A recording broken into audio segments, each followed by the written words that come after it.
ಪ್ರಸಕ್ತ ಸಾಲಿನ ಎಸ್ಎಸ್ಎಲ್ಸಿ ಪರೀಕ್ಷೆಯಲ್ಲಿ ಕುಮಟಾ ಪಟ್ಟಣದ ಗಿಬ್ ಆಂಗ್ಲ ಮಾಧ್ಯಮ ಪ್ರೌಢಶಾಲೆಯು 100% ಫಲಿತಾಂಶ ದಾಖಲಿಸಿ ಅಮೋಘ ಸಾಧನೆ ಮಾಡಿದೆ.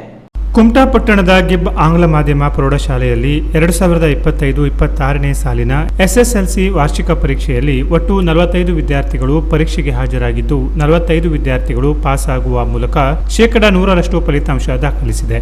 ಶ್ರೇಯಾ ದಿನೇಶ್ ಶೇಟ್ 625ಕ್ಕೆ 617 ಅಂಕ ಗಳಿಸಿ ರಾಜ್ಯಕ್ಕೆ 9ನೇ ಸ್ಥಾನ ಮತ್ತು ಶಾಲೆಗೆ ಪ್ರಥಮ ಸ್ಥಾನ ಪಡೆದಿದ್ದಾಳೆ. ಎಚ್ಕೆ ಶ್ರಾವ್ಯ 625ಕ್ಕೆ 612 ಅಂಕ ಗಳಿಸಿ ಶಾಲೆಗೆ ದ್ವಿತೀಯ ಸ್ಥಾನ ಪಡೆದಿದ್ದಾಳೆ. ಶ್ರಾವಣಿ ಶ್ರೀಪಾದ ಹರಿಕಾಂತ 625ಕ್ಕೆ 602 ಅಂಕ ಗಳಿಸಿ ಶಾಲೆಗೆ ತೃತೀಯ ಸ್ಥಾನ ಪಡೆದಿದ್ದಾಳೆ. ಯುಕ್ತಿ ಶಾನ್ಬಾಗ್ 625ಕ್ಕೆ 600 ಅಂಕ ಗಳಿಸಿ ಚತುರ್ಥ ಸ್ಥಾನ ಪಡೆದಿದ್ದಾಳೆ.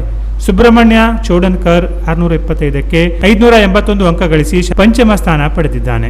ಸಾಧನೆಗೈದ ಎಲ್ಲಾ ವಿದ್ಯಾರ್ಥಿಗಳಿಗೆ ಕೆನರಾ ಎಜುಕೇಷನ್ ಸೊಸೈಟಿ ಅಧ್ಯಕ್ಷರು, ಸರ್ವ ಸದಸ್ಯರು, ಶಾಲಾ ಮುಖ್ಯೋಧ್ಯಾಪಕರು, ಶಿಕ್ಷಕೇತರ ಸಿಬ್ಬಂದಿ ವರ್ಗದವರು ಹರ್ಷ ವ್ಯಕ್ತಪಡಿಸಿ ಅಭಿನಂದಿಸಿದ್ದಾರೆ. Canara plus news, Kumta.